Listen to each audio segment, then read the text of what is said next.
گلزمین صاحب UAE سے سوال ہے، تہجد پڑھنے کا سنت طریقہ پوچھ رہے ہیں جی۔ وہ کتنی رکعتیں ہوتی ہیں؟ نیز وطر تہجد سے پہلے پڑھنے ہیں یا بعد میں؟ جو فضیلت ہے کہ آخری رات کے آخری حصے میں وطر پڑھنے کی جو فضیلت ہے سر۔ تہجد کا بہتر طریقہ سنت یہ ہے کہ پہلے نیند کی جائے، تھوڑی دیر سوئے جائیں، پھر اس کے بعد رات کے آخری حصے میں اٹھ کے آپ نماز پڑھیں، اور اس میں نبی صلی اللہ علیہ وسلم سے مختلف رکعتیں منقول ہیں جی۔ تو بہتر یہ کہ 8 رکعتوں کا معمول بنایا جائے، لیکن اگر کوئی 2 رکعت پڑھتا ہے، 4 پڑھتا ہے، 6 پڑھتا ہے، وہ بھی جائز ہے، اور اس سے 8 سے زیادہ بھی پڑھ سکتا ہے۔ اور وطر جو ہے تہجد کے بعد پڑھے جائیں، اگر جس کو یقین ہو کہ تہجد میں اٹھے گا وہ، تو اس کو چاہیے کہ وطر وہ تہجد کے بعد پڑھے، اور اگر آپ کو ڈاؤٹ ہے کہ پتہ نہیں آنکھ کھلے گی نہیں کھلے گی، تو پھر وطر پہلے پڑھ لیں اور پھر تہجد رات کے آخری حصے میں اٹھ کے پڑھ لیں۔ بہت بہت شکریہ۔ اگر یہ بھی ڈاؤٹ ہے کہ اگر تہجد پڑھتے پڑھتے کہیں فجر ہی نہ شروع ہو جائے تو پھر وطر پھر بھی تو پہلے پڑھنا ضروری ہوں گے۔ بہت بہت شکریہ۔ میں ایک واقعہ سناتا ہوں، شاید حضرت ڈاکٹر عبدالحی رحمہ اللہ کیا ہے یا مولانا عاشق الہی رحمہ اللہ کا، وہ بزرگوں میں سے کسی ایک بزرگ کا واقعہ ہے۔ ان کا تہجد کا معمول تھا، روزانہ پابندی سے تہجد پڑھا کرتے تھے۔ ایک دن بیمار بھی تھے، تھکاوٹ بھی تھی، تو فرماتے ہیں کہ بیماری اور تھکاوٹ کی وجہ سے تہجد میں جب آنکھ کھلی تو اٹھنے کا دل نہیں چاہا۔ اب یہ پورا واقعہ ذرا غور سے سنو اور اپنے اوپر فٹ کرو۔ اچھا، ان کا تہجد کا پروگرام ہوتا تھا تو غالباً مصلی پہلے سے رات کو بچھا کے رکھتے تھے، ورنہ شیطان نا یہ ورغلاتا ہے، ابھی اٹھو گے، ابے پھر جا کے مصلی تلاش کرو گے، ابے پھر یہ چھوڑو یار، تو یہ سارے انتظامات پہلے سے کر کے رکھا کرو۔ تو وہ انہوں نے کہا کہ سستی ہو رہی ہے، اٹھا نہیں جا رہا، نیند بھی آ رہی ہے، کیا کریں؟ اب شیطان کا مقابلہ شروع، شیطان با مقابلہ انسان، کیا خیال ہے؟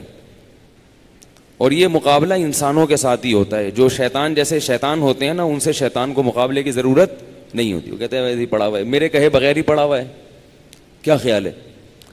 میرے کہے بغیر ہی پڑا ہوا ہے تو مجھے پڑے ہوئے کو اٹھانے کی چندہ ضرورت نہیں ہے۔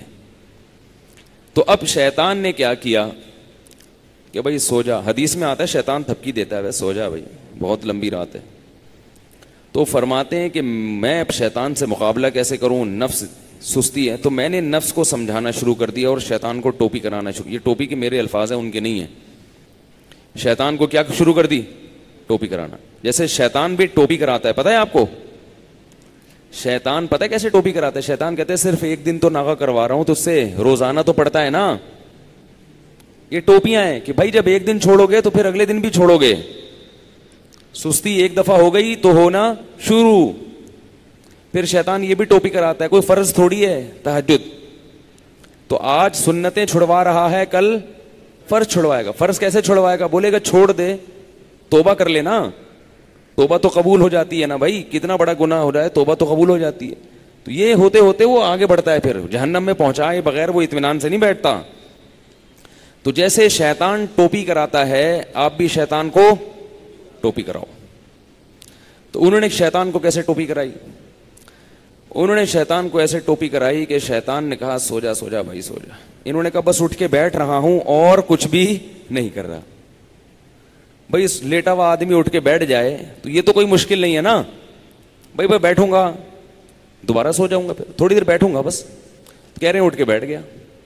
بیٹھنا اتنا مشکل نہیں ہوتا سوتے ہوئے، آپ اس کو بتایا جائے نا 2 منٹ بیٹھو پھر لیٹ جانا، کہتے چلو نیند میں آ کے یوں کر کے اٹھے گا بیٹھے گا۔ اب جب بیٹھے ہیں تو شیطان کہہ رہا ہے لیٹ جاؤ، تم نے تو کہا تھا میں صرف بیٹھوں گا۔